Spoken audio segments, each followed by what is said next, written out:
اعوذ باللہ من الشیطان الرجیم بسم اللہ الرحمن الرحیم رب اشرح لی صدری ویسر لی امری واحلل عقدۃ من لسانی یفقہوا قولی۔ 8 شوال المکرم اسلامی تعریف۔ حضرت خباب بن ارت رضی اللہ تعالی عنہ۔ حضرت خباب بن ارت رضی اللہ تعالی عنہ نے شروع زمانے میں ہی اسلام قبول کر لیا تھا۔ مسلمان ہو جانے کی وجہ سے کفار نے انہیں بے پناہ تکلیفیں پہنچائیں۔ ننگی پیٹھ پر لوہے کی زرہ پہنا کر چلچلاتی دھوپ میں ڈال دیا جاتا۔ دھوپ کی گرمی سے لوہے کی زرہ بالکل گرم ہو جاتی۔ کبھی انگاروں پر لٹا دیا جاتا جس کی وجہ سے کمر کا گوشت جھلس گیا تھا۔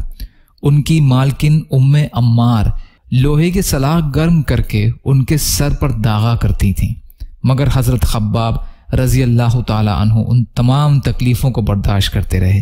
ایک دن انہوں نے رسول اللہ صلی اللہ علیہ وسلم سے اس کی شکایت کی۔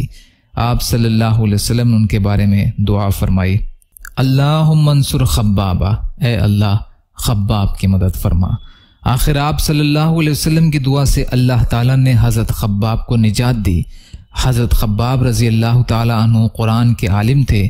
عمر رضی اللہ عنہ کی بہن فاطمہ اور سعید بن زید کے گھر میں قرآن کی تعلیم دیتے تھے۔ سب سے پہلے مدینہ کی انہوں نے ہجرت فرمائی۔ آخر زمانے میں وہ کوفہ چلے گئے تھے اور وہیں 73 سال کی عمر میں سن 37 ہجری میں انتقال فرمایا۔ انا للہ و انا الیہ راجعون۔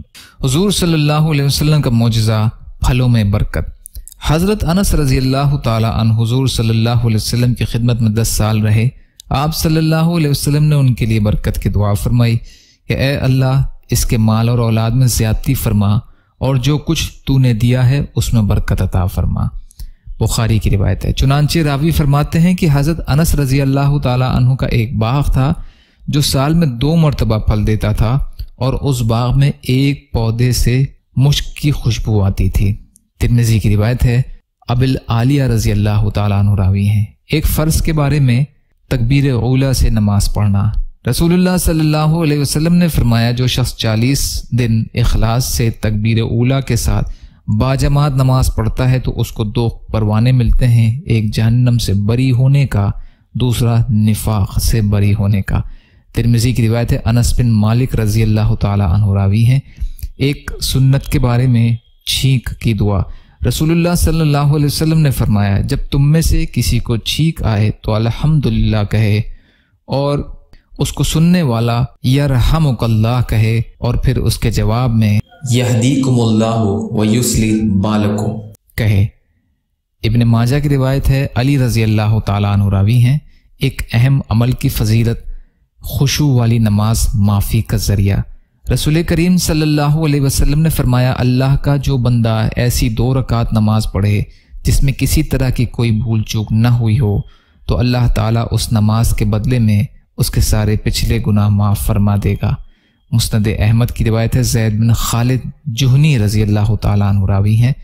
دنیا کے بارے میں مخلوق کا رزق اللہ کے ذمے ہے۔ قرآن میں اللہ تعالیٰ فرماتا ہے زمین پر چلنے پھرنے والا کوئی بھی جاندار ایسا نہیں کہ اس کی روزی اللہ کے ذمے نہ ہو۔ سورہ ہود کی آیت کا ترجمہ ہے۔ آخرت کے بارے میں جہنمی ہتھوڑے۔ رسول کریم صلی اللہ علیہ وسلم نے فرمایا اگر جہنم کے لوہے کے ہتھوڑے سے پہاڑ کو مارا جائے تو وہ ریزہ ریزہ ہو جائے گا، پھر وہ پہاڑ دوبارہ اپنی اصلی حالت پر لوٹ آئے گا۔ مسند احمد کی روایت ہے۔ ابو سعید رضی اللہ عنہ راوی ہیں۔ قرآن سے علاج، بے ہوشی کا علاج۔ حضرت عبداللہ بن مسعود رضی اللہ تعالی عنہ نے ایک بے ہوش شخص کے کان میں کچھ پڑھ کر دم کیا جس سے وہ ہوش میں آ گیا تو آپ صلی اللہ علیہ وسلم نے فرمایا کہ تم نے کیا پڑھا؟ انہوں نے عرض کیا افحسبتم انا خلقناکم عبثا سے آخر سورہ مومنون یعنی وقل رب اغفر وارحم وانت خیر الراحمین تک۔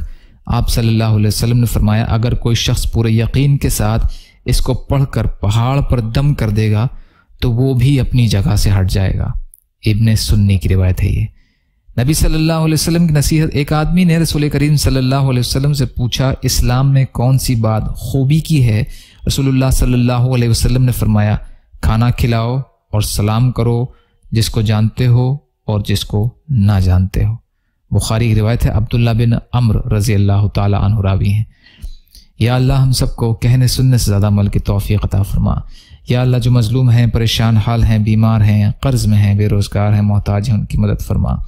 یا اللہ صبر شکر اور اچھی طرح عبادت کرنے والا بنا دیجئے۔ یا اللہ اپنے حلال میں سے دیجئے، اپنے حرام سے بچائیے، اپنے غیر سے بے نیاز کر دیجئے۔